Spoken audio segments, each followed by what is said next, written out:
Korea's industrial policy moves at lightning speed. I mean, the Samsung and SK Hynix semiconductor belt in Gwangju proves this, signaling beyond our borders exactly how fast Seoul can mobilize to secure global fab capacity. It's Tuesday, July 7. Let's get into one of Korea's top economic stories today. We're pulling from today's Seoul Economic Daily, and our mission in this deep dive is to really unpack how these aggressive moves reshape the economic playing field. 1,000 trillion won, or 700 billion USD, is the confirmed investment for the Samsung and SK Hynix Gwangju military airport semiconductor megabelt, securing critical global fab capacity. Wow, that is a huge number. The presidential office's super fast-track land expropriation order / construction timelines immediately. Right, just cutting right through the red tape. Financial regulators' 3% shareholder vote mandate for corporate spin-offs closed overseas listing loopholes immediately. Bank postponed its Nasdaq ADR listing to secure fairer valuation today. Oh, so they're pausing that. Prosecutors indicted 4 oil refiners in a 26 trillion won, or 19 billion USD price-fixing case.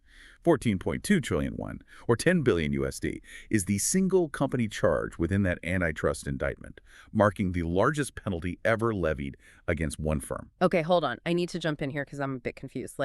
On one hand, the government is bulldozing through property rights with this super fast-track expropriation to build the chip belt. But then on the other hand, you're telling me they're stepping in to heavily regulate corporate spin-offs and, aggressively champion minority shareholder rights. I mean, how do those two things coexist? Yeah, it sounds contradictory, right? To understand how they coexist, you really have to look at the broader mission. The government realizes that building massive physical infrastructure just isn't going to be enough if the financial infrastructure remains broken. Right. It's like Seoul is trying to renovate the house by tearing down the walls while rewriting the HOA rules to be more strict at the exact same time. That is a great analogy. They are aggressively stepping in to reshape the economy from all angles. Okay, so let's unpack that financial side a bit, because you threw out some heavy jargon earlier. This 3% shareholder vote rule for corporate spinoffs, what they call Muljiok Bunhal in Korea. How does that actually work, and why was it such a massive loophole? Right. So think of Muljiok Bunhal as a parent company, splitting off its most profitable division into a new, totally separate company. Historically, the parent company would retain 100% of the shares of this new spinoff. Okay, makes sense. But then they'd list it overseas to raise capital, like on the Nasdaq, for example.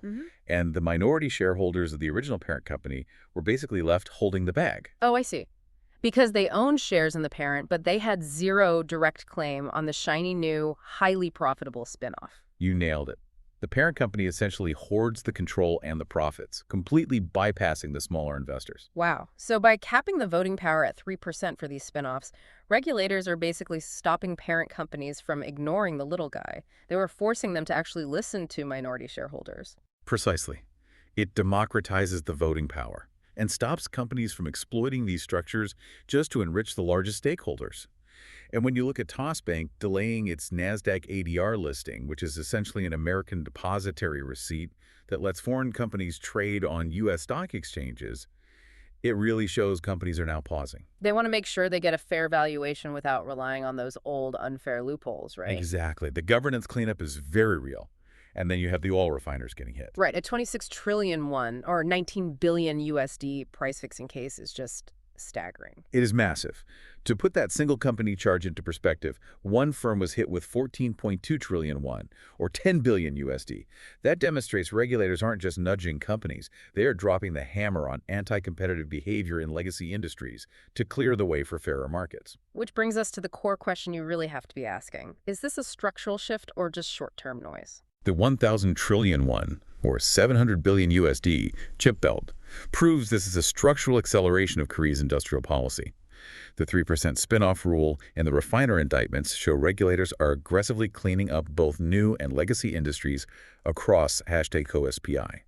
For you as a foreign listener, Korea is simultaneously building out infrastructure and resolving the governance issues that feed the Korea discount.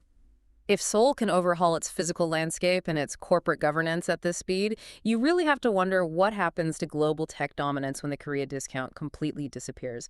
Imagine a market where that traditional undervaluation of Korean equities is totally wiped out. Where would that capital flow next, and which global competitors would be left behind? That's today's AI PRISM Front Page Daily.